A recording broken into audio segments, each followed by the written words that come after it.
Kariz qaynonamga yana podarka keldi. Bu safar qimmat mango jo'natishibdi. Men bu mangoni umrimda yeb ko'rmaganman. Sizlar bilan birinchi marta birgalikda yeb ko'ramiz. Qani, bismillah.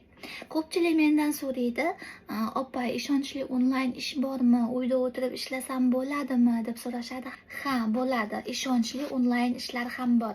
Masalan, bir tanishim bor, Feruza degan Faberlik kompaniyasida ishlaydi. Shuning uchun Faberlik kompaniyasi haqida men ma'lumot so'ragandim.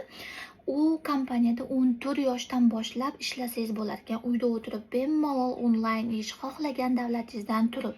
Yaxshi ishlasangiz lavozimingizni ham oshirar ekan, lavozimingiz oshgan sari oyligingiz ham oshar ekan va yaxshi ishlagan xodimlarga qo'shimcha pul bilan har xil davlatlarga putyovka ham berishar ekan. Feruza opani taniganim uchun boshqalarga ham taklif bermoqchiman. Agar uyda bekorchi bo'lib o'tirgan bo'lsangiz, bemalol onlayn ishda ishlashingiz mumkin.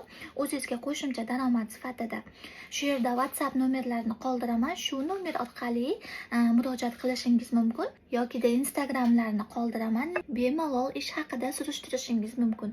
Eng asosiysi bu ish 100% qonuniy va halol ekan. Qani, bismillah.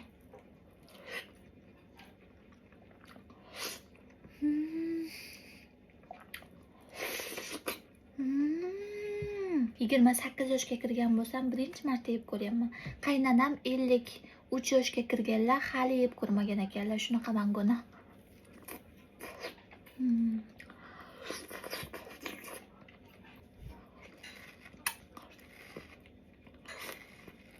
Kimga qanaqa mango ko'proq yoqadi? Qizilmi yoki sariqmi?